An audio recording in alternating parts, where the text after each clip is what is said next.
My company, HoodBound, has been incorporated since 2008. I had copyright since 2008. Like, people weren't thinking about that stuff. Now everybody's just getting up on it. Those people that work up there, they're just workers. You know what I'm saying? It's only one person that really makes the move shaking. That's incognito. They be hollering at the wrong people and mad at the wrong people, not knowing, like, if you sit back and know stuff, you'll know. Like, what did you get mad at No Limit for? He do what they say. Yeah. If you could send one message to heaven to Muscle in regards to HoodBound, what would you tell him? I don't know. Come back to me. Come back to me.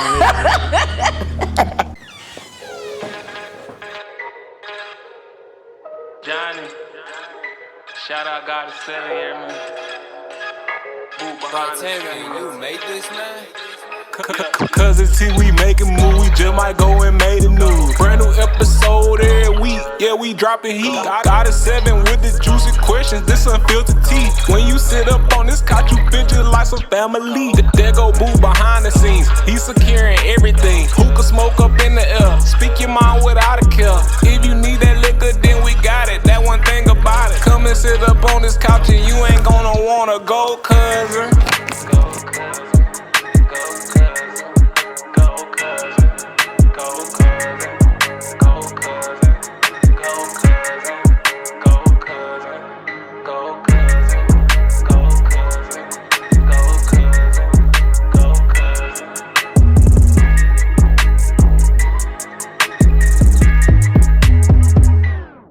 Hey Cuzns, you already know it's your girl Goddess 7, y'all. Today, Cuzns, I have a very, very dope person in the building. She's basically a pioneer when it comes to the Carolina music scene, y'all. She's an artist. She's a hustler, a mother who gave birth to a child hustler. She has helped make waves for other artists in the Carolinas with HoodBound Records, and almost 20 years later, still going strong. Mizz Beattiesford in the building with your favorite cousin. HoodBound. Shout out to all the cousins. Shout out to you, Cuzn T. Thank you for having me. Thank you for pulling up. I really appreciate you. Sorry, Cuzns, I done hit that goddamn joint. Okay, Mizz Beattiesford, I want to start off with your name. Like, how did that come about? Did you name yourself? Somebody gave you the name? I'm from Beattiesford, born and bred, the heart of the city. I'm from Pitch Drive, Book Ad. It's called the LBC. Have you ever heard of LBC?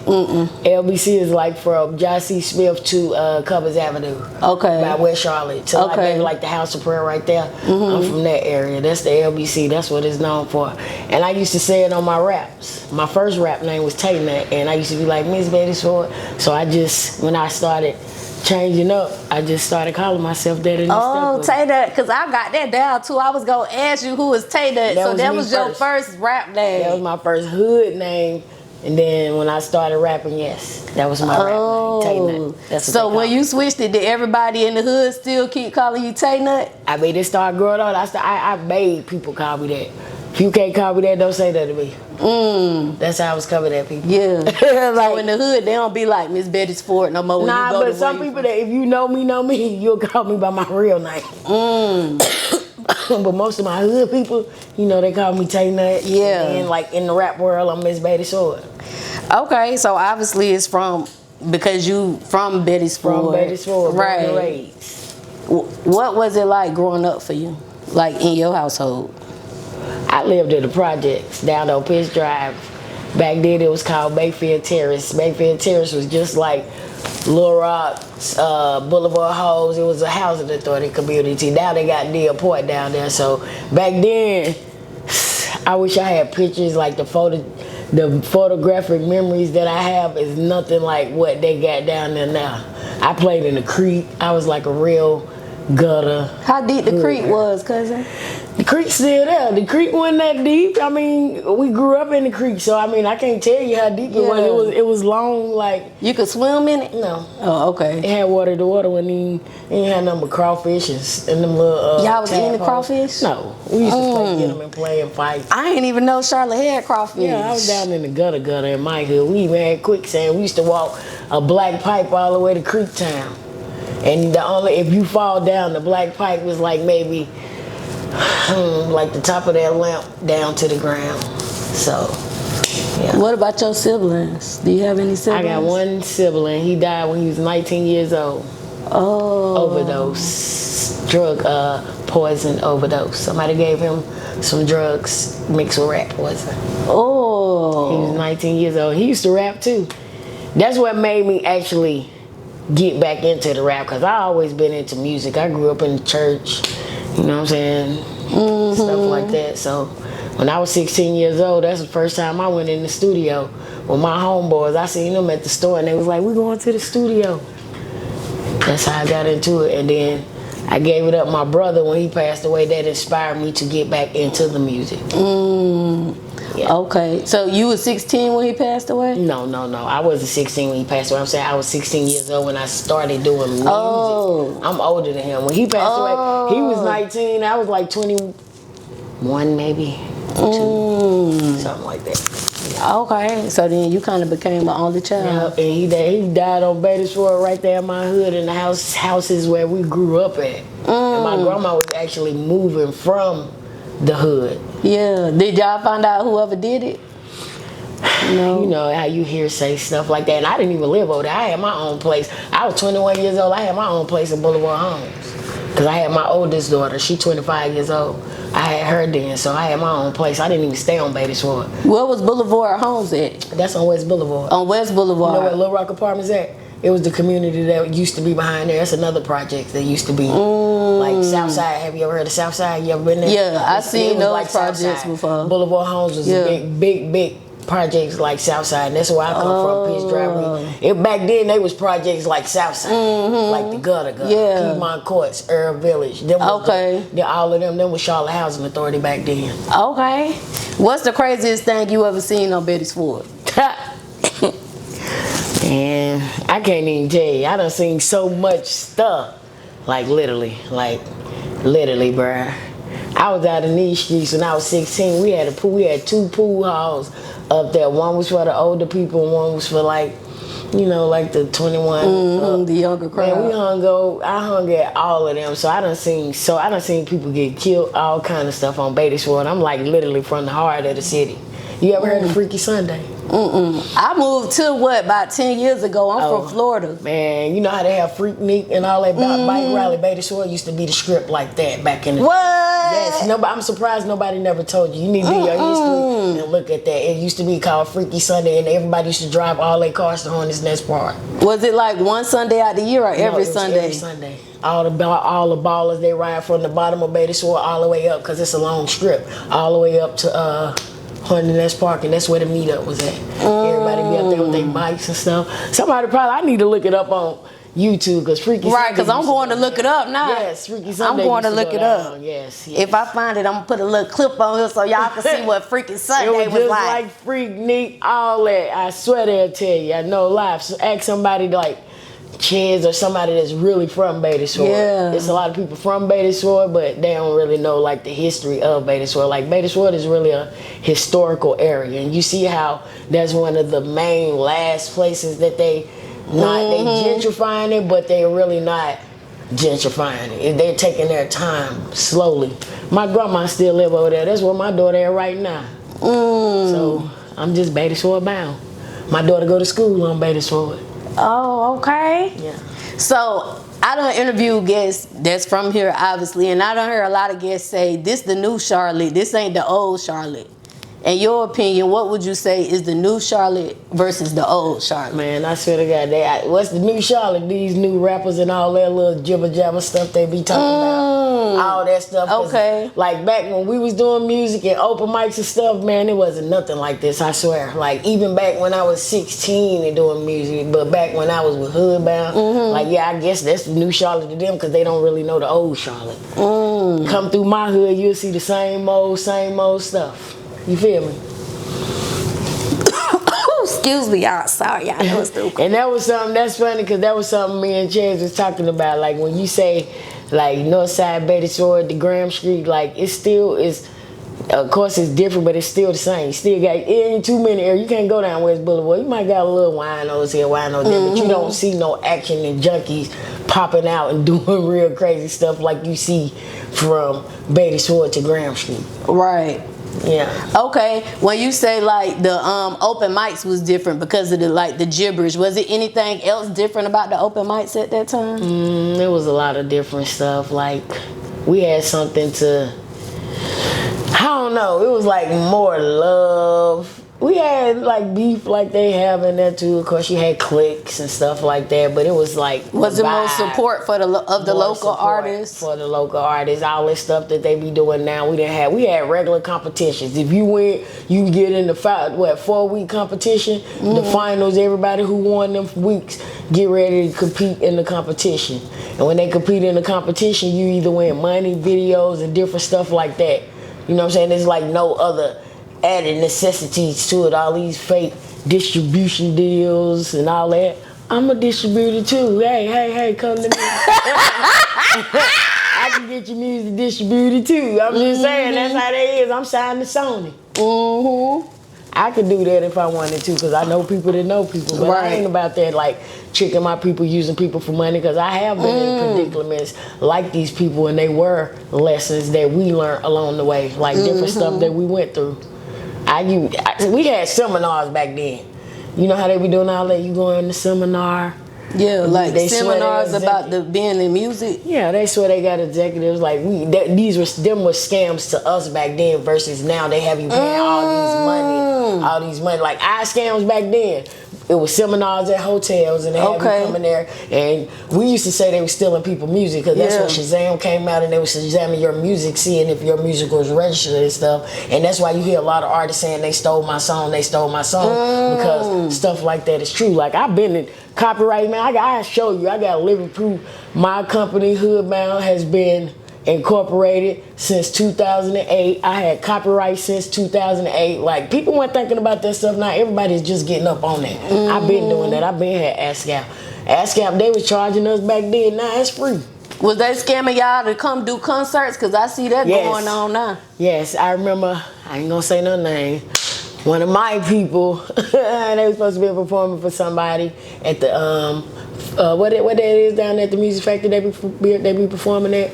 The Fillmore. Yeah, the Fillmore. Scam. Yeah, we seen plenty of scams. We seen those same kind of scams. That's why you see a lot of the older artists don't fall easy to the new Charlotte. And what tell me how many people you see from the new Charlotte really actually make a buzz. Like P. Frank, I salute him because like we all come up from the same people. We all come out, like I know his mama, his whole family and stuff like that. Like he really came like up from the grind. He been doing music, trying to come up from the grind, and out of everybody, we had 1 million rappers. I swear, it's only gonna be 1 or 2, maybe 3 who actually make it.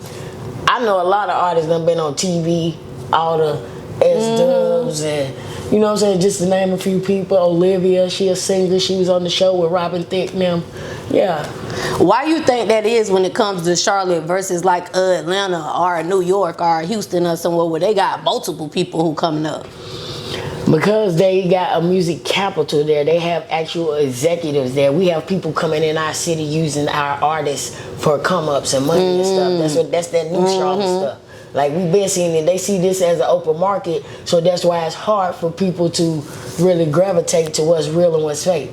Outside of the music industry, do you see a difference when they say New Charlotte and Old Charlotte, just like for Charlotte in general living here? You say, do I see a difference? Yeah, like when they say New Charlotte versus Old Charlotte, but not for music, like just living here in Charlotte. Yes, it's overcrowded. I'm used to country roads. I'm used to like, my neighborhood is so populated. I ride through and see where I was growing up and how they throw them houses in between them houses. And my neighbors used to have big yards. I'm from the gutter pitch drive. All the apartments still there, but not the apartments that I grew up in. But the other little places, they got a lot of stuff that's still there, and then they threw houses in between it. So yeah, it's just that's the part of the new Charlotte. I see a lot of change. They overcrowding it, and it was more like city. It was city, but they making it too city. Yeah. Trying to be like New York, keep up with that type I of could tell Charlotte used to be country because even when you drive on some of the roads, like it ain't no city lights at nighttime. That shit dark as was hell. never roads there. It was probably all woods. That shit dark. Like I Mallet played in Creek the Church woods. Road. Yeah, that was all woods up there. All that stuff where they got them roundabouts and stuff up there where the movies at, all that was woods. I could tell because it's dark as hell when you ride down the street. Yeah, you can pretty much tell where the old parts of the neighborhoods at. If you could bring something back to Charlotte, what you had growing up, what would that be? Something that was here. You talking as far as music-wise or in general, just living in Charlotte? The skating rings, how they used to be back then, baby. You can't even have a teenage meetup how we used to have, like the dance contest, the parties, the parties we used to have at the centers. Like I said, every project. So I named a couple of those projects. We had at least maybe 5 to 6 real hood gutter stuff that you see on the movie site project. Each project had like rent offices and stuff, so they used to have parties at the neighborhood. They used to have like basketball teams and stuff. Like it used to be a lot of like, you know, boys. When you think of Boys and Girls Club, that's the stuff we used to do. We used to like community centers for every community center. They fed us. They did lunch. They had after school programs for kids. Like I see a lot of stuff that we had back then that they took away from the kids. Now the kids can't even go down to West Charlotte Rec Center without an adult. If you're a little kid, you cannot go in there only to use the bathroom. As far as going there and play basketball, you can't even go in there and play basketball 10, 11 years old. And that's what you used to do growing up, just walk down and have fun. Yeah, I used to be all up by West Charlotte. Well, from my neighborhood to where West Charlotte, ain't no way I let my daughter walk up there now. Like, we used to be roaming. Like, roaming. Walk. I used to be a man. How long it used to take y'all? Like how many minutes? 30 minutes? I used to walk from Beattiesford to Greertown. Do you understand how far that is? Yeah. That's like from here to Beattiesford, walking. Like we used to walk. Transit and stuff. We used to catch the bus. The bus used to be so fun. It's so much stuff that we used to do. You definitely cannot let your kids do that stuff now. I can't even let my baby on my side in the yard.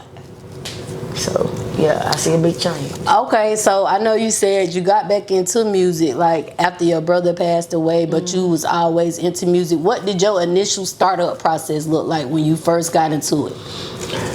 You talking about this last go around? No, in the beginning. In the beginning. Oh, well, like I said, I seen my homeboys at the store, and they was on their way to the studio, and it sounded interesting to me. I was like, what y'all doing? They were like, finna go to the studio. I was staying with one of my older friend girls. I went back to her house and I wrote a song. Called my homeboy. He took me to the studio, to my dude Kool-Aid studio. Kool-Aid still, like a lot of people know him too. Took me to Kool-Aid studio. I recorded my song. Started doing music with my homeboys. And then they used to have a little group. I used to be the little rapper girl at the group. We used to do shows and stuff. I wasn't even old enough to be in the club.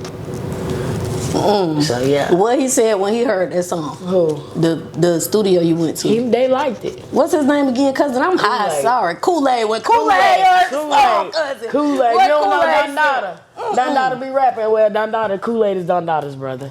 He a rapper that used to be with Boss Pimp and stuff like that. They used to be in the group together. I know you know Boss Pimp. You never heard of him? Them some vets. Yeah, you really need to tap into. Trust me, I'm going to look up all of this. I be glad when my people them, they before Muscle passed away, he did a DVD. They had this club called Studio 74, and Studio 74 used to be the main place like for rappers back then. If you didn't perform at Studio 74 or you didn't win, like they used to give out $1,000. Stuff like that, like every week. Chessy Boy used to be winning. Hot Face used to be winning. You heard of Hot Face? I ain't heard of Hot Face. I gotta go look. Oh man, come on, man! I can't believe y'all. Bruh, where the real people at? Where's my people, guys? I'm gonna have to get some of these bets in here because I know a lot of bets, and most of them. I'm finna go look them up. I want to talk to them. You got Big Deuce. You never heard of Tiny T? I think I heard of Tiny T. She used to be around King Carter and K Figs. Them like, yeah, they got a whole like. These new rappers can't mess with. Most of them old rappers. We gotta go get the OGs on. Most of the old rappers was like before their time, and I don't know if you know what before your time means. Like they had songs and music that was out before it really shit came out. They was making stuff that should be out right now. Like you got a lot of artists that probably at least had 1 or 2 songs that was probably to this day. If they come out and do a reunion, a lot of people will know it. You don't know Anonymous? Yeah, Anonymous, he had a song called Fuck Power 98. He used to What? rap with Luckbone. He was with Gang Time Entertainment. You know Luckbone now. You can't tell me you don't know Luckbone. I don't. Y'all, I'm gonna have to make a list of all these OGs. And they gonna come on here and talk to the Cuzns. Like Nikki B know all of it. That's where me and Nikki B came from. Me and Nikki B knew each other like Why he said before, fuck 98? Cause 98 it always was been the bullshit same back thing. then. That's the same stuff that they saying, but you gotta think at the end of the day, No Limit and all those people that work up there, they're just workers. You know what I'm saying? It's only one person that really makes the move shaking. That's Incognito. They be hollering at the wrong people and mad at the wrong people, not knowing like if you sit back and know stuff, you'll know. Like what did you get mad at No Limit for? He do what they say. Yeah. You get what I'm saying? Yeah. I've heard that too, that Incognito is the he's one who hooked up a lot of the artists. He's the one, but back then, see, that goes back to the old Charlotte versus the new Charlotte. Yasmin Young, you ever heard of her? She worked for Power 98 for a long time. She quit, she went to New York. Shout out to Yasmin Young, because she was the only, you know how they got Keep It a Sweet, but we ain't had that. We had Future Flavors. I've been featured on Future Flavors. You probably can go on Power 98 website and Google Future Flavors and you'll see, you probably can Google Power 98 Future Flavors with Yasmin Young and you'll see all the artists back then. She used to give us a chance to come up there and give us interviews. We was doing interviews like this, like how we here with you. She was doing that on Power 98. You go up there to the radio station, she play your song and they film it and they put it on their website. And it was called Future Flavors and they'll probably give you a couple of little spins. Of course you had to, you know, it's all about money.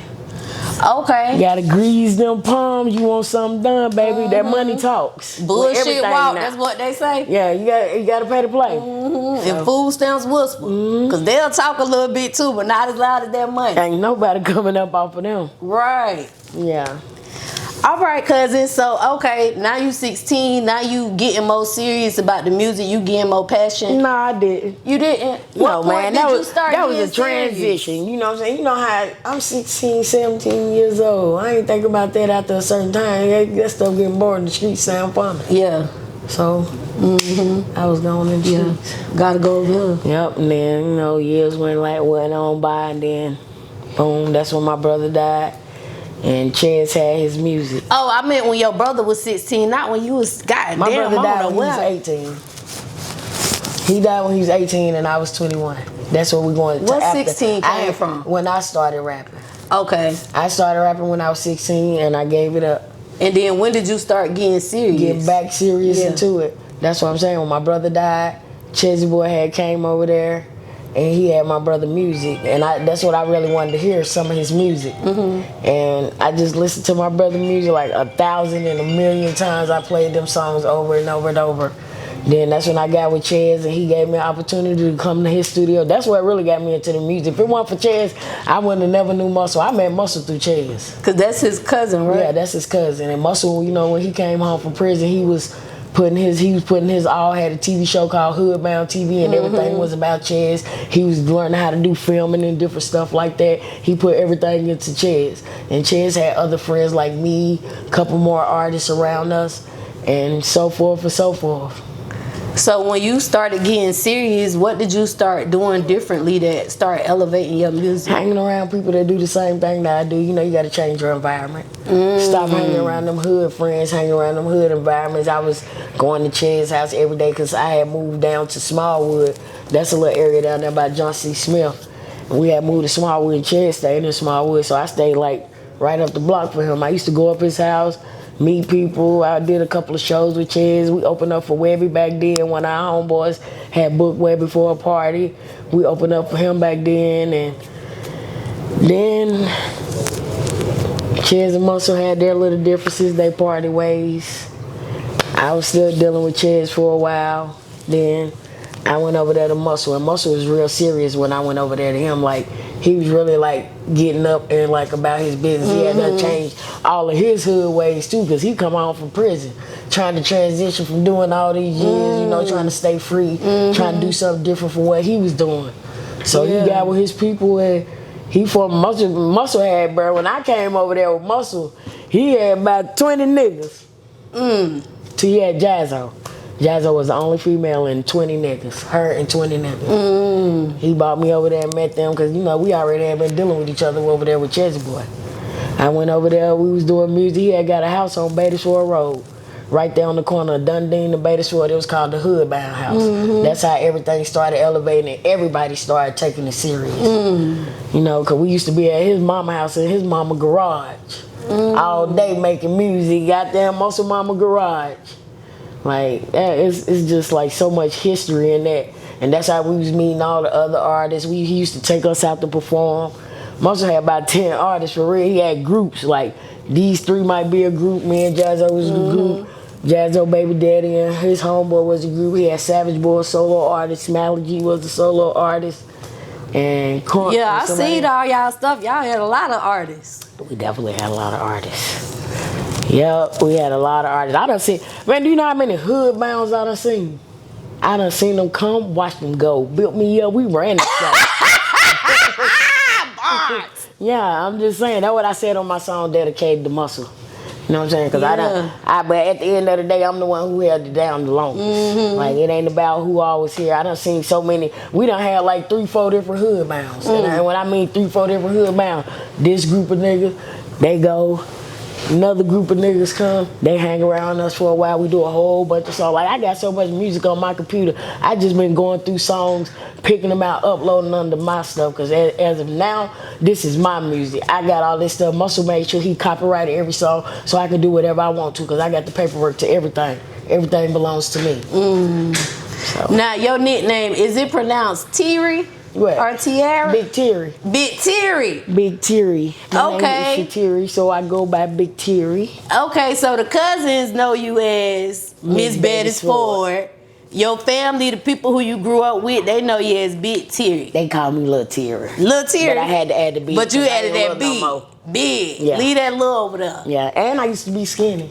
I never was big until after I seen you on that picture he didn't want you to post. You was looking good, girl. Right. That was the first time when me and Muscle, when he got serious, and he was serious. I remember he rented a hotel. That me and Muscle wasn't even in no relationship for a long time. We was actually friends. He had a whole live girlfriend. I was just his artist. Yeah. But he was so serious about all his artists. Everybody used to always accuse me of him because for that photo shoot, but he got a room. Yeah, he had got a room to do me a photo shoot in because I had a whole bunch of stripper clothes. Cause that was a stripper outfit. Yeah, I had a pass like that come from my girl, you know, Chocolate Stallion, the porn star. Chocolate Stallion had a birthday party, and that outfit came from Chocolate Stallion birthday party because she had got all the girls custom outfits to match hers, and everybody had that same outfit. I never forget all that. Like, it's history of all the stuff that I ever did, like memories. Okay, so if you could say one difference between Mizz Beattiesford and Big Teary, the people that know Big Teary. Matter of fact, we was to ask them, what's one difference between Mizz Beattiesford and Big Teary? What would you say? Mizz Beattiesford, I was more into my music then.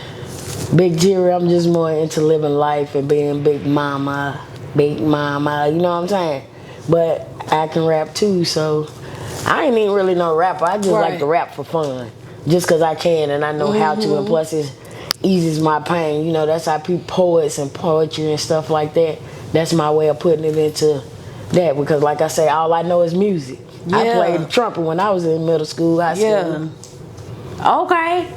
So you was talking about Muscle, and for the Cuzns who don't know, that's a Charlotte legend. I'm not from here, so for me to say he a legend, he gotta be, because everybody know Muscle, knew who Muscle was. Muscle done had a hand in everybody, like, is living proof. Like, he died. It was like so crazy. Like, you wouldn't even never think a person would document so much stuff and so much about it. Like, he always been a documenter, like, since before people was doing podcasts. He was doing this kind of stuff before people was even doing this. Like, his mind was 10, 20 years before his time. He do stuff that nobody never seen. Everything that we done did, nobody never seen us do it, from the club to the party bus to the food truck to the bounce houses. Like, every business that we had was always a successful business. And today he'll be with it, tomorrow he'll be like, I'm finna sell all this shit.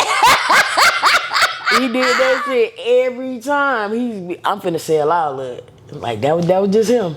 He woke But up one y'all day. started off as friend cousins. So what was it that made you say, you know what, this the one right here? I ain't make nothing. He tried me. I was in the shower at the HoodBound house. Bro, the HoodBound house, when I say the HoodBound house, you wouldn't even believe it. It was like a 3-story house, and it had like, 6 rooms in it? Like maybe 4 bathrooms, a full kitchen, and it had a basement. And he had the basement down there with a studio. He had done built all this stuff down there. Editing area, like where you can learn how to do Photoshop and videos and stuff like that. Like, he had it all. So in the HoodBound house, I was in there taking a shower, and his little girlfriend had done left him. He was all sad and depressed for a long time. Like, he was sad and depressed. He came in the bathroom and tried me, so that's how it happened. Y'all was together ever since. I always used to be in his room anyway. He's like, get out my room, I'm gonna beat my meat. Excuse me, cuz. I'm keeping it lying. That's what my man used to say. He's like, get out my room, I'm gonna beat my meat. Unless you gonna do it for me. Bye, you know what I'm saying? I was acting bougie then. Have fun. Huh? Yeah, I was like, bye. But I don't know, he tried me that day, and ever since then, it was just like, we've been together ever since that day. Well, we was already together every day before that, but like from that point on, I've been with him every single day, up until the day he died. It's not too many days I haven't been with him unless I'm gone with my friends on a vacation or my family, because we done had vacations where he didn't go or he gone down to his land, staying at the hotel. I didn't stay down there, so yeah. Hey Cuzns, it's your girl Goddess7, and listen, this commercial break is actually sponsored by me. Y'all make sure y'all go to Amazon and get this manifestation journal, 369 21-day manifestation journal. I'm gonna help you manifest all of your dreams, everything that you're inspiring. I'm gonna help you get there. I'm gonna guide you in this journal. Make sure y'all go check out Amazon Prime. The link is in the description. Go get your journal. They since 2008. I'ma say 2008. What we in 2020? 26. Yes, that's how long That's I've been with 18 years. Every day, every single day. If you could send one message to heaven, to Muscle, in regards to HoodBound, what would you tell him? I don't know. Come back to me. Come back to me. Nah, Cause I don't know. I don't know. Cousin, you I don't know, because every day. you know what I'm saying? Like, I know how to do everything. Like, I got so many skills. People don't know. Like, a lot of my videos that you see, I did them. Oh, I seen you years ago doing it. I done did videos. I know how to do editing. I know how to do. Only thing, I can't hold my own camera and stuff. Yeah, I was like doing that. the editing before CapCut and DaVinci and all that. Yeah, we was doing videos way back then. Muscle started off with 1-scene videos. He learned how to put the sound on top of that. Then he learned how to start cutting it up. It was over for him then. Yeah. Like, it was over. Okay. So yeah, like, and I know how to do a lot of stuff, but I just don't, like, right now, everybody be just peer pressuring me, trying to pull me this way, pull me that way. I got so many people, like, it's just so overwhelming to me. Like, people want to work with me. I want to do what I want to do right now. Right now, I just want to sit back, relax, because I've been working for 18 years, like, literally. Taking care of him, taking care of home, being me, being her. Yeah. Like, I had so many lives, because he been sick since 2013, so I've been taking care of him since then. Like, that's a long time. That's over. Well, God is finna be 10, so. That's 13 years. Yeah. And God is like, because I got to meet Muscle, of course, when y'all came over here. And what I learned from y'all being over here is that baby is spoiled, honey. And she was definitely a daddy's girl. Definitely. If it's any mothers watching this right now, they going through that situation, what advice would you give that mom about helping their baby stay strong in that situation? You gotta just be more open with your child. Like, don't be trying to be that type of parent that hides stuff or try to shelter them. Like, you gotta be open-minded. Like, even my oldest daughter, I don't cut no. They'll tell everybody that know me and my kids' relationship, they'll tell you, I don't cut no corners. Like, you got to be straight up with them. You know what I'm saying? You can't. That's why kids be so messed up in the world today, because you be trying to lead them the wrong way. You know, her daddy, he had self-knowledge, so he taught her this way, and then she listening to my grandma teaching her the Bible, so she just taking everything down. Like, she had to learn the supreme mathematics. You know what that is? What that thing shot in? Yeah, Nations of Gods and Earth. Yeah. Yeah, Muscle was a nation of Yeah, God. my uncle one of those. And that's why her name is He God. be like, peace, love. Yeah, peace. Peace, beloved. This is not peace. This is peace. Peace is when you put it together. This deuce, this peace. So I wonder what made them go from this to this. Now I'm gonna have to go research that. And that's another thing. When I really, me and Muscle started getting serious, he wouldn't even let me get serious until I learned the whole, like I had to learn this stuff by brain. I stopped eating meat. I was like a pescatarian for 5 years. Like when we in the beginning of our relationship, it was a lot of ways that he made me change. You gonna start like, back eating chicken now, Cuzn? man, I give me a steak, baby. I might eat some chilies if they cook right. And here, knowledge, wisdom, understanding, culture, freedom, power, refinement, build or destroy. Yeah, I already know that. Guys, born, cipher. But you know what? If you listen to my old music, I did, excuse me, I ain't mean to cut you out, but I did my whole first CD is called Hell on Earth, and it's all conscious music. You can go type it in on SoundCloud. That's what I'm trying to do right now. I'm going through all my old music, what I was telling you, because I just put my last CD, Queen of the South. You can get all that on all platforms, and I just been dropping like the songs that I got featured with other people that was on HoodBound. I've been dropping them as singles. So lately, a lot of my old music has been popping up because I'm putting it up, and when I get to that CD, that's a whole conscious CD. I didn't cuss, I didn't rap about but eventually on down the line, that's how I had to start fitting in. Like I did 3 different albums. Yeah, I did 3 albums since my whole career, and that was like music that took time. It wasn't music that was just going in the studio having fun. I dropped 3, 4 albums, and back then that goes to the new Charlotte, the old Charlotte. We didn't have social media and stream and download my music. I was out here bumping CDs. I got proof, everything. Like everybody will tell you, that's what all I used to do. I was the first artist with it, my own CD and DVD. So I had a visual, I had a double disc with every CD that I dropped. Built for a Tough, Queen of the South, Hell on Earth. Do you think the CD era allowed artists to be able to make more money? Yes. It definitely did, because I know I made plenty of money. Me and Muscle lived in Atlanta for 3 months, and I survived off just CDs. We didn't work. I survived off my music. I went down there and beat the streets with my music. I had my first movie, No Mask. People was interested in that stuff. Like I was doing stuff they ain't never did before. Before we was fully rapping vans, I had a van with my windows wrapped. That's in my video, Beattiesford Road. You check out that video, Beattiesford Road, you'll see I had the green van and the windows. That was before we got the full wrap on the van. I had a full wrap van, went to Atlanta, and my thing caught on fire out of nowhere. I'm gonna have to send you those pictures, so when I say that stuff, I still. It was parked where it caught on fire, or y'all was Yes, driving? we was parked at a hotel because I was moving down there. Like this when Atlanta was getting popping, you know what I'm saying? Before Future even really blew up to where he is. I was down there in Atlanta around that time. We left Charlotte because it was just like we had other personal stuff going on. The police was messing with Muscle because we was throwing all them parties and stuff. So he wrapped the van. We did some big parties. He came up with the money. I got a whole bunch of merchandise. I still got all that stuff right now.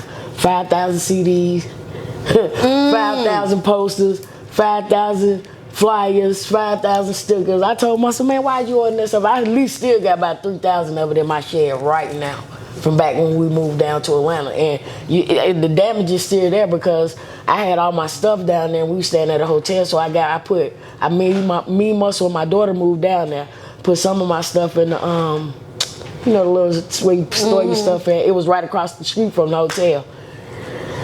A God-given day, the lightning struck. You know that stuff is flammable. And our van was back by the bushes.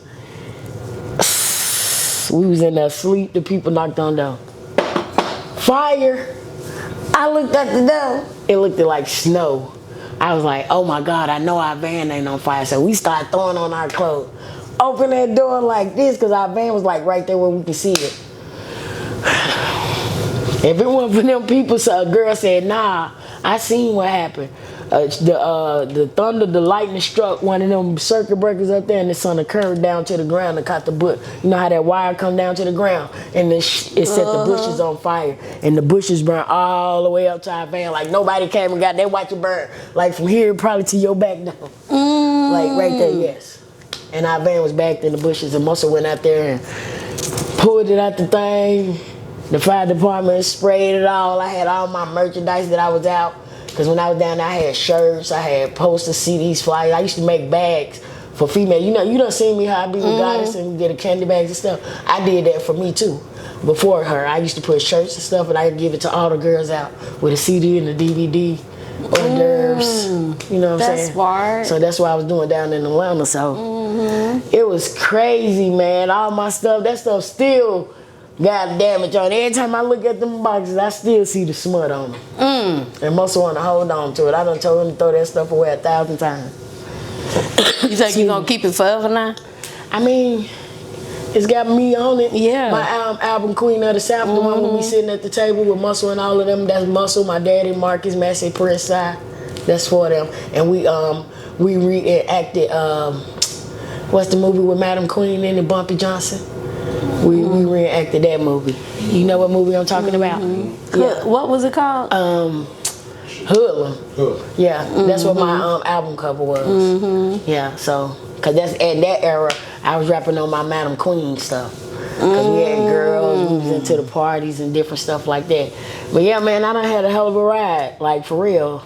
Honestly. Okay. So you say 2008, which I had looked it up. So yeah, 2008 HoodBound Records was started. Y'all was a label. Yep. You had your Apple computer, editing software. I saw all that. And the editing, that's why I say it was like CapCut, but back then before CapCut. It wasn't CapCut, it was what's the one Apple had? It was Apple program we did that on. Oh. It was like CapCut and they had all the effects and all that stuff. Yeah, y'all were burning the CDs, Yeah, we was like burning you the said. CDs. Y'all had the studio. Yep. And y'all was charging $25 for studio sessions. What made And then it wasn't even about the money, man. Muscle done let so many people, you got so many songs. Person can come in there and, might be a little throw or something. He'll throw them in the studio. He put anybody in the studio. They'll tell you, Muscle will put anybody in the studio. He put Because $25, that's a pretty good deal. Yeah, he used to get like that. We used to get money. And we had that at the HoodBound house when he started. That's why he had the studio. He had 2 studios in there. He had got somebody to build the booth, and there was the breakable booth everywhere we moved to. He took that booth in our house, and we had to set up in our living room with people rapping on it. A couple of my videos was done in that small booth that we had. We was doing on the mics, so on the mics was even popular. Like I know you done seen, I know you done seen like a couple of my videos, and we on the mic in the booth. But I seen some videos of y'all booth and all that. Yeah. I done looked back years and years, almost decade ago. Yes. 2013, HoodBound was throwing teen parties. What made y'all start doing that? Our daughters. I got a daughter and Muscle got a daughter. And our daughter's like, maybe 2 or 3 years apart. So, them, we was giving them, we was throwing adult parties. So, we came up with an idea. Have you ever heard of J-Way Sosa? Yeah. J-Way Sosa and them, him and the bondsman's son, what's his name? He go by, I can't remember his name, but they was all Who was the bondsman's son, Miranda? Not Miranda, the one that died. Hunter. Hunter's son, little Maurice Hunter. He be on Facebook. He be rapping too. He used to be with J-Way Sosa. They used to be a group. All of them used to hang together back then. And they knew Muscle because, his daddy was trying to get his son out. So they wanted to throw parties too. We was just trying, they used to be in there rapping and doing all the little stuff. Them little kids' parties was lit. Yeah, and that shit was packed. Yes. How much y'all was charging the kids? $5? They were charging like $2. My daughter. Yeah. That was their money. Oh, okay. So that was a hustle y'all started for them. Her and her cousins. Muscle daughter and her cousins and my daughter. Why did y'all stop it? Kids don't know how to act. They wasn't YNs like how they is now, but they was doing that old little fighting and waiting till you get outside when the party over and Muscle be running them home like go get on the bus. They ain't want to listen. And we ain't want nothing to happen to them. And this was before, nothing ever really happened there bad, but, It was just a liability. You know, we didn't want no kids to get hurt. Yeah, because you don't They see didn't a wanna lot of listen. kids parties no He more. be like, yeah, you know how they be standing around there, go standing way down there. He be like, go home, where you ride at? You know what I'm saying? And we, like, he'll call him over here, come over here and wait on your ride. Call your mama right now. Like, that's the type of person he was. Yeah. And he just got tired of that because we already had to deal with it with the after-hour people. And they was even mercy. You know, they want they Them get grown-ups. pistol holding. You Yeah. know what I'm saying? So, yeah. Our teen club in Florida was Pat Jam.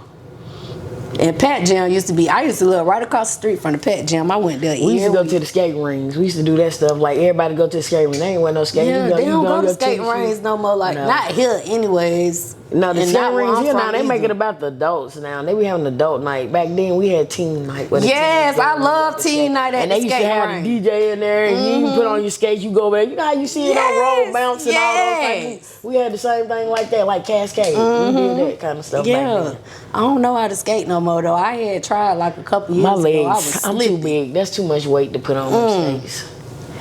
Cousin, you made a song for the baby mamas, an anthem for them. You saluted them. What made you say, you know what, we got to get a hit for the baby mamas? That was when I was in my conscious mode then. When I was on my conscious music. That was one of my conscious songs. Okay, Built For It Tough. That was another hit song you That made. was my CD. That Oh, was the name of my second CD. okay, but you had a song called Built For It That was Tough the too, single. right? That was my single for that. Okay, and your definition, what is Built For It Tough? Built for it tough is built to last. You gonna never fold. You know what I'm saying? Like, you know, like a Ford is built to last. Like, I don't know. It's a lot of meaning behind built for it tough. And all I just think about is I be on them hella things. Everybody wanna know I Betty Ford is my name because I'm built for it tough. Yeah, I'm saying, like, that goes back to me saying the stuff I done been through. Like, I really like got a story to tell. Okay, y'all also had Lil HoodBound queens, Lily and Tay That's Tay. my daughters. Them the ones that was I having was my gonna party. ask if they related to y'all. That's Muscle daughter. The Lily is Muscle daughter. Tay Tay is my Oh. daughter. Everybody, you come through this family, you come up at our house, you better have some kind of skills up in you. What made them, wait, was it y'all decision to say y'all about to be artists, or did they come to y'all and say we want to Just put do them in the music? studio. They around. They in the house. I told you we had house studios, man. I wasn't going. Back then, everything was in house. Everything. When I say everything, CDs, everything. Muscle know how to do everything. Everything was in house. And we didn't pay nobody for nothing.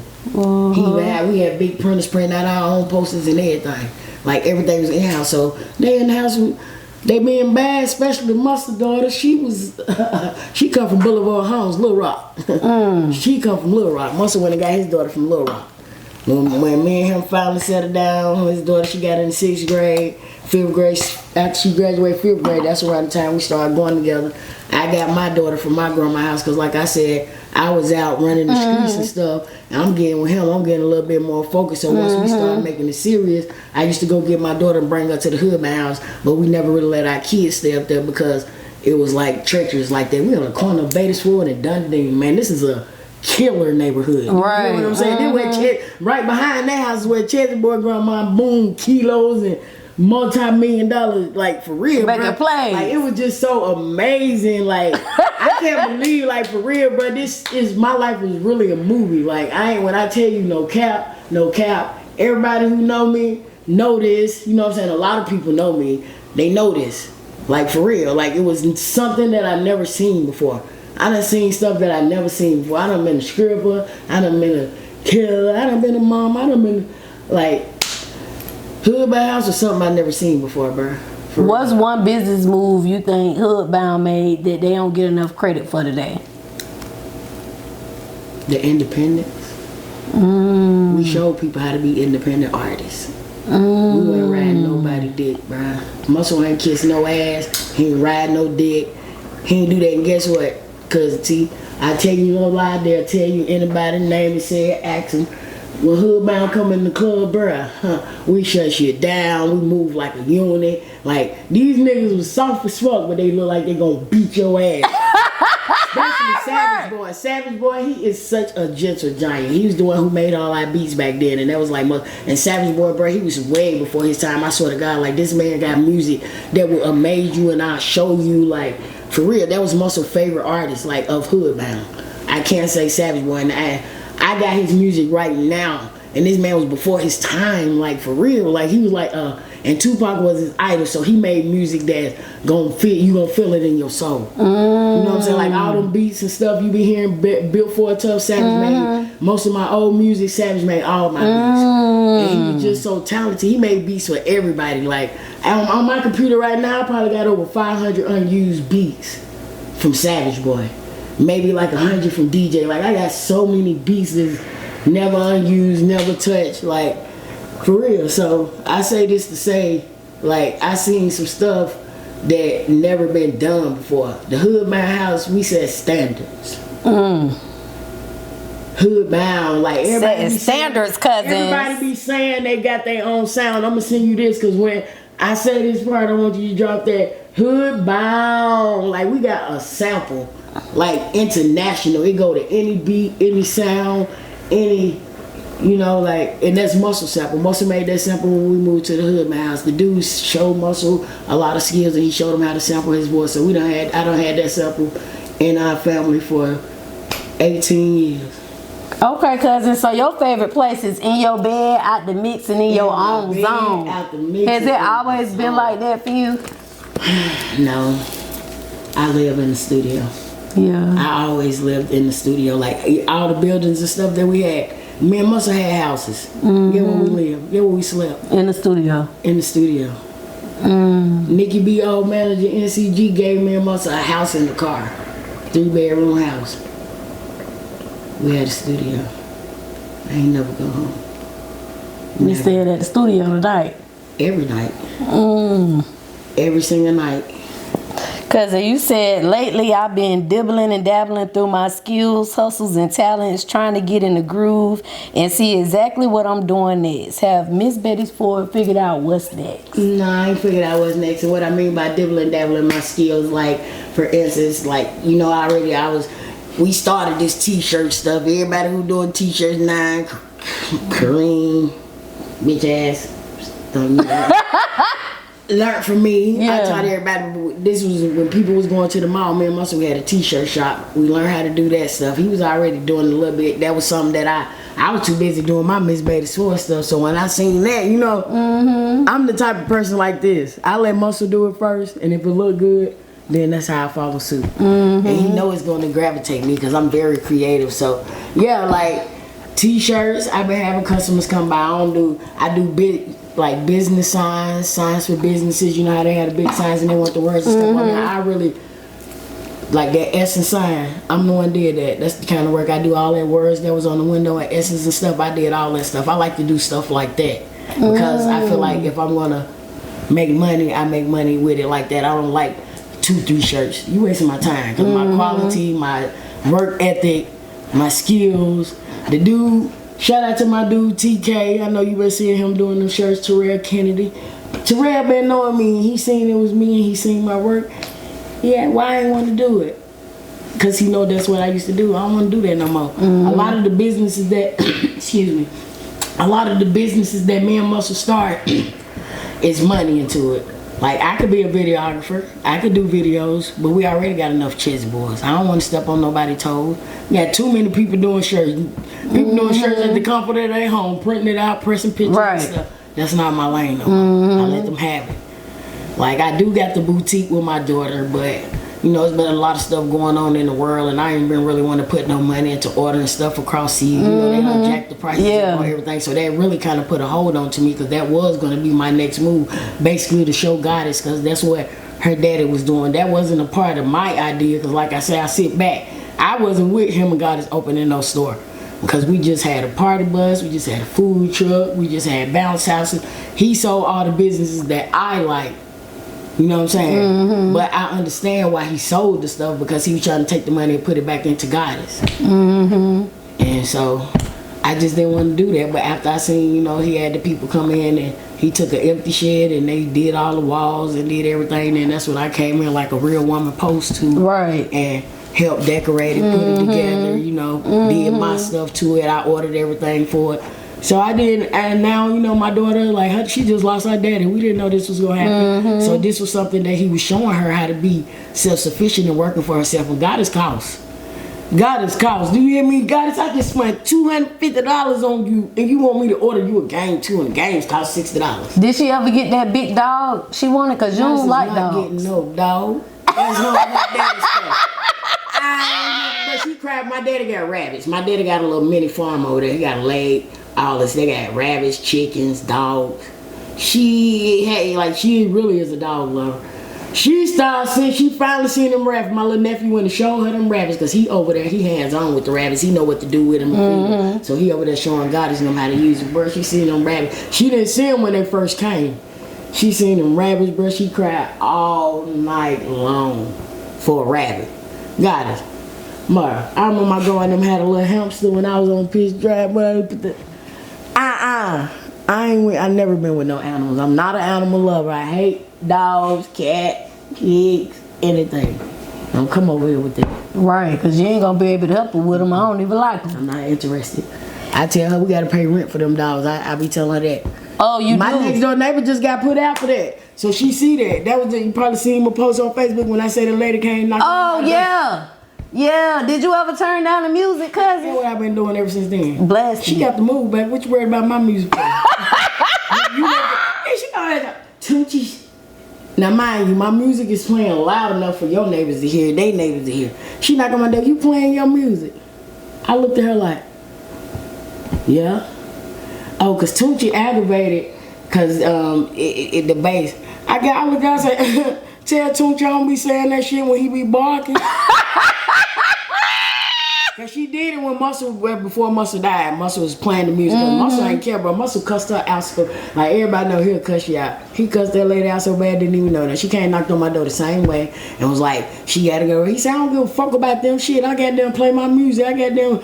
He took them out. I was so mad because it was shaking the hallways and everything. I mean, the front was So this, mind you, since Muscle died, this is like one of the first. I haven't even been where I tell you I like to be in the bed, out the mix. So what's wrong with me going in my living room at a respectable? It was daytime, bro. It was Sunday cleanup time. Because around here you can play music at 10 o'clock. And I was cleaning up. When people play music on Sundays, they cook, clean. What song you was playing that got on her nerves? Probably Little Baby. That's my favorite artist. Oh no, I think that day I was playing Charlotte music. I was playing Me, Shadizy. I was just playing like my music. That's what I was playing. Shadizy. I was listening to my music, and she told me, bro, I got what you. And then so I was like, after I said, "Don't you be barking?" She waiting what I was gonna say next, and I was just standing there looking around like.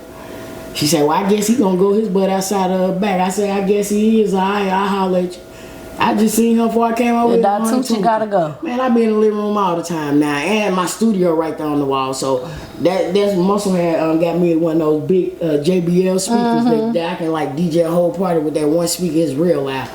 He hooked it up to my TV, so it sounds like you can be looking at a movie. You know when it hit a like surround sound. That's why my last neighbor moved, and she's been living there 20 years, and she moved because of that. And she was my friend. And it was all because like when a certain part of the movie hit and then it's right there close, like say your TV right there and her room is on the other side. So you see where he got the camera at? I got the speaker pulled down like that far away from my TV. So yeah, man, people be just so disrespectful. I don't care nothing about no dog. I don't like no dog. I wouldn't care if Tunchi had a heart attack because I was playing my music. Oh, well, Tunchi, baby. You gotta go now, Tunchi. Yeah, like, come on, man. She got put out because of her dog. So that's why I explained that. You see, they got put out. I told her my next door neighbor got a dog. She paid rent for her dog. She told me she paid rent for her dog. And the lady tried to say, she tried to go get her dog registered as a, what you call it? Emotional support animal. Man, them people ain't want to hear that shit. She put the certificate in her one. Man, them people did not want to hear that. And she ain't been staying there nothing but a year. She got to move. They ain't renew her lease because that dog. So I'm sorry, Tunchi. Sorry, Tunchi. Tunchi won't stay here another year. Tunchi gonna hear this music all the way. Yeah, I'm blasting it loud. Right. I can't wait till they laugh. He gonna remember HoodBound. Man just came last Sunday and put the note on their door. So I get what you get 2 weeks after they serve you your paper. Yeah. I'm a boom Tunchi ass out. Tunchi gonna be mad at me all month. I'm going home to play something just because you asked me that now. Cousin don't ask me that, y'all. You want a lot of hats. You want artist, mother, entrepreneur, mentor. How do you balance all of those without losing yourself? Cause I done lost myself before my little brother died. Like I really lost myself. A person can't tell me nothing about crashing out. When I say crashing out, like doing stuff to fit in, crashing out. Like I crashed out before, like crashed out on Sugar Creek, crashed out. Not smoking dope. That was one thing I ever vowed. Like I watched my mama smoke dope. My mama smoked dope all the way up until I'm a grown woman now. And I knew I was never gonna be her. My cousins, I seen real crackheads. Like imagine seeing your mama going to trick off while you outside playing with the dope boys and stuff like that. So I mean, I done experienced this type of stuff. So I knew I was never gonna be a crackhead. But yeah, I did experience like the drugs, the pills, snorting coke, trying to fit in. Like I said, trying to fit in. Right. So all of that stuff, it just makes me, you know, like God has gave me a second chance. I looked at it as a second chance because I never in my life ever been pregnant again. Never thought, like my cousins used to be joking with Muscle and saying I can't have no kids because I done messed up my inside. And I had tricked this boy like I had abortion. I never had abortion. That was I used to play a little trick. He gave you the abortion money, cousin? No. Oh. A nigga from over there off the south side. Yeah, old nigga. I remember that old red nigga. That's why I don't like red guys. I love my dark skin, black and Haitian meat. You know what I'm saying? Like, a black and ugly as ever, however, I stay creepy down to the. I like my man like that. Big funky nigga. Give me the one they don't want. Right. They ain't want Muscle until I started. And now, bro, all these Muscle has so many fans, bro. Like, Bro, they won't even think about you. people look at Muscle like he was the same person. Every day, Crocs, sock, flip-flops. Back in his one little era, he used to wear a little hard bottom stuff, but he like been the same person. So, like, I had a real dude. Like, it come one. You only get one of them in a lifetime. You only get one real good, genuine relationship a lifetime. I hate Miles script from me early. Like, I had to remind Chaz the other day, he was like, why you need to quit being sad. I told Chaz, bro, it's the difference. You broke up with your girlfriend.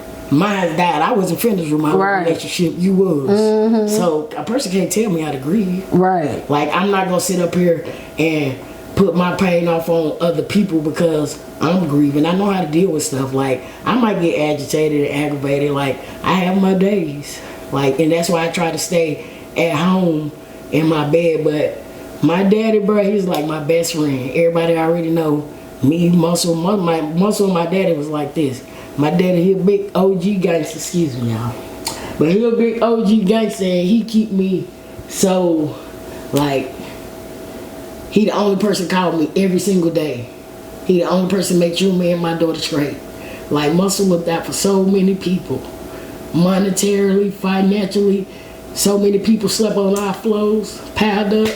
Like, don't nobody check on us. Chansey boy, yes. Nikki B, yes. My own supposed to be best friend / sister flipped on me at a time when I need her most. So, I don't got no brothers or sisters. My mama the only child. I don't got no aunts and uncles. I only got cousins. My family is like literally this small. My grandma, she had a sister and a brother. Both of them dead. My aunt only had one daughter. Her daughter had 3 girls. Them like my sisters. Me and my cousins grew up, and my brother, he was the only boy. We all grew up in houses like piss dry together. My family had like 6 duplexes. I don't live in every one of them with my family. You know what I'm saying? Like, my daughter was raised with her cousins. When I was out here running the streets and stuff, my cousin took my daughter in and raised her with her kids because that's all we know. You know what I'm saying? We always raised together. She was always raised with her cousins because my daughter was the only child all the way up until she was 18. When it turned 18. So, I'm used to being the only one. I don't got nobody I can call on. No aunt I can vent to. I do got an aunt, you know what I'm saying, my daddy's sister, but, you know, I that's another story. You know, I met my daddy when I was like 25. I knew Muscle longer than I knew my daddy, but he definitely come embrace me and, like, he make me feel He don't care how much I cuss him out, talk junk. He'll come around there, he give me anything I ask. He sell green, so I get everything I need from him. He take care of Goddess. He told her, he said her dad, him and Muscle had a talk that if something happened to him, that he knew that he wasn't worried about me and Goddess because he knew that my daddy was gonna take care of us. It's nothing that I can't ask him for, nothing. Like nothing. And I don't take advantage of him, but it's a lot of people around because he's so kind-hearted and he get a lot of money, got a lot of cars, and people be taking advantage of him.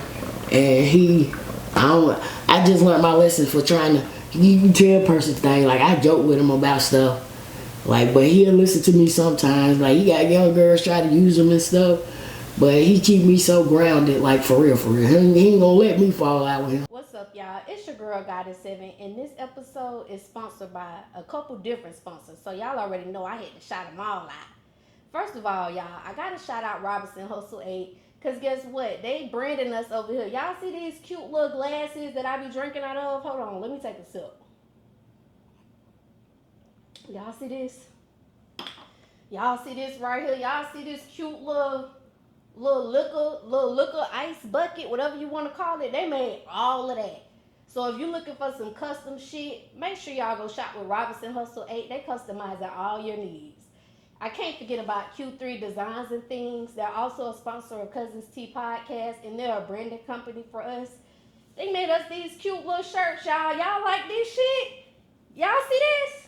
Look, you need some custom shit for your business. Go shop with Q3 Designs and Things, because they're going to get y'all right. They're going to get y'all everything that y'all need. I also cannot forget about Gemini Hookah, because they keep me smoking good on every motherfucking episode, y'all. Y'all see this hookah? They sponsored that for us. They did some other sponsorship, but most importantly, y'all, they got them hookahs, and y'all know I love hookahs. Look, y'all, hold on.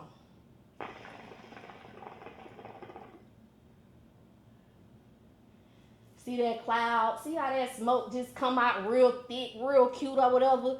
You could be smoking like that too, y'all. Go shop with Gemini Hookah. They got these ice packs. They got these portable hookah tips. You can take this thing anywhere with you. And they got hookah candles, y'all. They got different shisha flavors. They can make you anything you want. So make sure y'all go shop with Gemini Hookah, y'all. Go get y'all hookah. Until next time, Cuzns. Bye. When you see me go on all them trips, that's my daddy. My daddy's sponsor all them trips. He pay for everything. Like, that's the type of person he is. He want to pay for it. Before Muscle died, we got to go to Myrtle Beach and Tennessee, and we was on our way back to Myrtle Beach the day he died, because it was my daddy's birthday 2 days later. We was like literally leaving in a couple hours to go to Myrtle Beach, and all the rooms was in my name, so I was forced to go, which it was good, you know, because I was overwhelmed by everybody coming to my house, because I'm already not a people person, you know. Did you go sit by the ocean? Did I sit? Man, we walked. My daddy, you know, I took Muscle grandson, cause you know that's like my grandson. I've been in his life. I raised him as a baby. He used to be my baby for. He was the reason what made me go have Goddess, because his mama used to act stingy with her and told me to go have my own baby. And she hurt my feelings because I really loved her son. Like, I ain't never had no son. You know, we done been around all these girls. This is my grandbaby. Yeah, bro, dressing him up. Like, I used to have him. Like, she didn't even have to worry about nothing. I don't care about what you do. Like, none of that. And she hurt my feelings. And I swear to God, like a month later, bro, I ain't even come on my cycle, and I was pregnant with Goddess and didn't even know it. No, I came on my cycle. And I was just feeling sick. When right, must have said, if you pregnant, this gonna bond us back. Because we was good. And I was. And I was so scared. Like, so, yeah, man. It's just like a lot of stuff that I've been traumatized by that keeps me grounded, like, overall. Keeps me focused. Like, at the blink of an eye, you can lose it all. That's why I be trying to make songs now to fit in and also still be on that conscious music. The hate be real and the love be fake. Living my day to stack and pray. Teaching my daughter to stay out the way. People be turning, they change every day. At the blink of an eye, the good ones die. Just like a bird, I wish I could fly. Keep me protected away from these demon and niggas. Be scheming these bitches a lie. You know what I'm saying? So I try to teach my daughter, like, I have to be a lesson for Goddess, because her daddy was really somebody powerful. and he was stripped of, you know what I'm saying, like he really, all he wanted to do was make it till she get older so he can teach her. So I feel like it's my duty to teach her, but it's my duty to teach her, but teach her in my way, because like me and him used to fall out about guys. Like, you know how you be raising your kid and he ain't want me to do certain stuff, but I'm trying to teach him a woman's way. You teach a man like a man's way. I'm teaching her a woman's way. Right. Okay, Cuzn, with you being a pioneer in the music industry, what advice would you give to any cousins as far as maintaining longevity? Because you done seen a lot of people come and go in the rap game. Like, what advice would you give? Timeless music mainly. Timeless music, and that's why I made 1,000 songs. What's timeless music? Timeless music means like music that'll never fade. Like, for instance, my song Hella Bad. And the reason why I say Hella Bad, because a lot of people know me, and like I said, I was before my time, and before Muscle died, Chezzy Boy now, like everybody have so much, even the person who made it, me and Chez just so happened, when Chez pressure me about the song, it's just like how God works. That's why I tell you, life is so real. Stuff be in your face, but you don't see it. Me and Chez walking in the mall, we see K-Figs. K-Figs made the beat, and Chez like, bruh, this is telling you, this is a sign, like telling you this is the song. Chez like, Mizz Beattiesford, I don't care about none of your other songs you be rapping, like that song is the song. That's what I mean by timeless music. A song that you got that you can pull as your, like if I really wanted to be a rapper and I really wanted to push it, I swear Hella Bad would be my #1 song, because it's a timeless song. It's not about just now and then. Like, have you ever heard that song Hella Bad? I'm about to send you that so you can listen to it. Like, it's very timeless song. And that's what I mean, like when you make timeless music, you gotta make music that's like longevity. Like when Beyonce come out, she got a lot of different songs, but a couple of them songs, what you do? To the left, like that's a song never gonna all go your out of shit to the left. Like that's what I mean by timeless music. Songs that'll never go out of style. Like Soulja Boy, I don't care what you say about him. Crank That Soulja Boy, never gonna go out of style. That's timeless music. You know what I'm saying? Yep. That's what I mean by timeless music for artists nowadays. If you are like P. Frank, that's why I speak on him a lot, because a couple of his style, you know what I'm saying, like he represented the real Charlotte music, and if you listen to the songs that really made him popular, them are timeless songs. Like all the other stuff he rapping, I hear him, but I never forget, you better respect Frank. You know what I'm saying? Like it's certain songs that he got that's timeless song. Right. Like The Baby, name a couple of his songs that he makes some good songs, some good music. Timeless music. That's what I mean by timeless music. Yeah, something that's gonna like, you always can't make no song about here today. I mean, like that's just only for the moment. That's what's wrong with these artists. They trying to make music to fit in. Like that girl Mona Leo, the song "Putting You Down, Putting You On." Timeless. That's a timeless song. I don't care where she go. What's his name? 803 Fresh. That's a timeless song. He got great music, and I like a lot of his songs. Man, I don't care. I guarantee you, 10 years from now, mark my word, Boots on the Ground gonna forever be a timeless song. I don't care. It's gonna be like the Electric Then he Slide. just did the remix. I ain't heard the remix. Yeah, he just put Anthony Hamilton, The Baby. He just What? did the remix. I ain't heard that. He just dropped it. Yeah, he just did it for the new summer. That's gonna be his new one, the new remix. Yeah. I ain't heard like that Electric one. Slide. Yeah. That's them songs are timeless songs.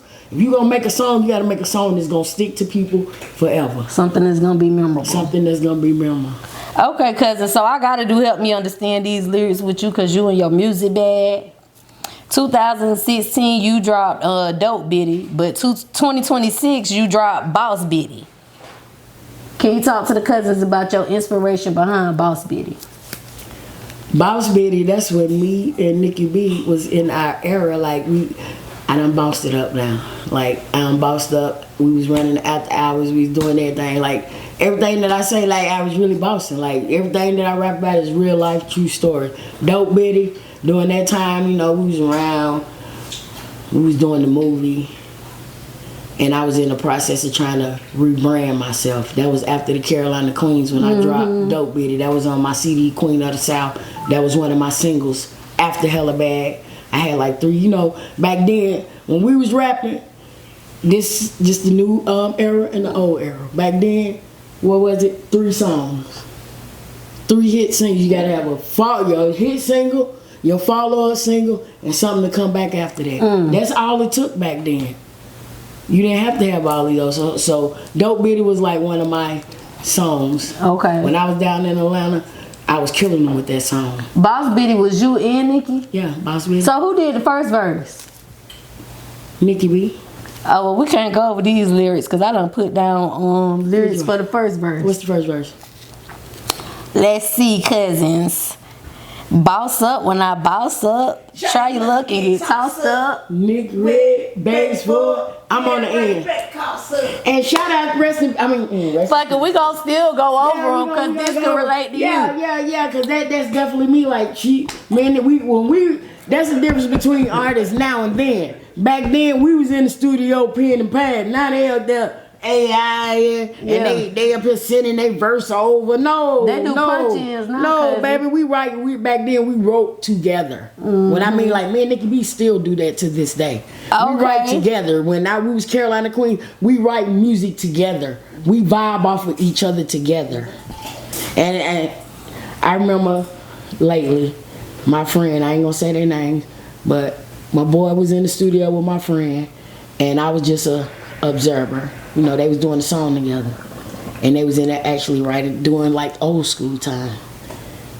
And the person didn't want to listen, and that killed the energy. You know what I'm saying? Like, killed my energy, his energy, their energy. But that goes to show, like, you got to learn how to vibe off of people. That's how we made music. That's why I say a lot of music back then, a lot of art, it was way different from now. Ain't no way I'm gonna do a song with this female. She talking about she finna send my verse over from her studio. What? Huh? We need to be in the studio together. No, 'cause see, when I go to studios, like back then when I had started paying for studios, I go with a drive. I go to K Figs, I go to Sunny, I go to Polo, anybody, go on my drive, and I need you to record my song on my drive. Because I'm gonna have my vocals. My original. So Mizz Beattiesford bossed up. What that shit look like for you, cousin? What it look like? I ain't bossed up yet. I bossed up, then I bossed down, bro. They took my heart, my soul, my rib. Like, yeah. You know what I'm saying? Like, how can you come back from that? I can come back from that. You know what I'm saying? Like, to be honest with you, I can come back from that. I know I can. I got my own building. Like, my baby daddy left my daughter with her own store. I can change. I don't have to pay no rent. I got a shed, and I have throne chairs that I can rent out. You know what I'm saying? Muscle got so much stuff that I can sell. What I look like selling my man stuff? This man had 4 guns. What I look like selling his gun? You know what I'm keeping saying? all of these. Yeah, I'm just saying, like, I got so much skill that when I say all these skills in my body, like, for real, I really got skills in my body. Like, I'm a writer. Like, I make music for kids. I can write a lot of songs for these people, but I'm just really focusing on what I want to do for me. It's not about, like, because I've been living my last couple of years of my life for everybody else. Like, Muscle, mainly that, because what everybody see, like, taking care of him behind the scenes was a lot for me. Like, it took a toll on me. And I hate to say, you know, I hate that I lost him, but I'm sort of kind of glad I'm free. You know what I'm saying? Like, I don't know. I miss him so bad, but I'd rather be free like this than him just break over me and go be with somebody else. Right. You know what I'm saying? Yeah. If I can't have him, can't nobody have him. Right. So I'm on that time.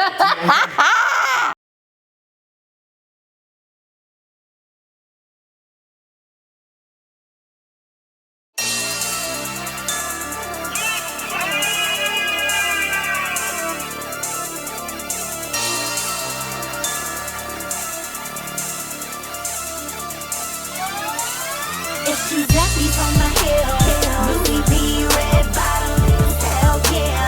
Everything I can. Now throw your hands up, we taking over the world. Yellow bone, brown skin, dark skin, white girl. I'm hella bad, yeah, I'm hella bad. I'm hella bad, I'm hella bad. Yeah, I'm hella bad, I'm hella bad. Yeah, me and bad, I'm hella bad. Hella swag, I be poppin' hella tag. Brown skin, long candles,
banking, hella cash, super thick, super bad. With the hella bad.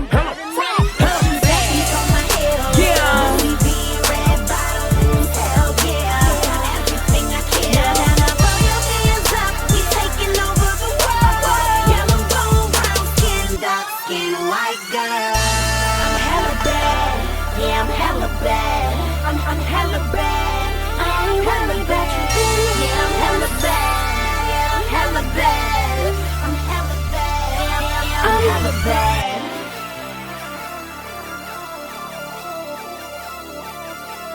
I ain't worried about you, bitch.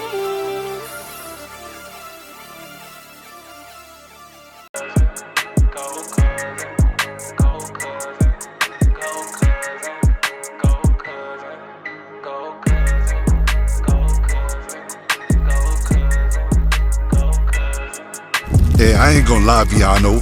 Check this out right here. I think this might be the one.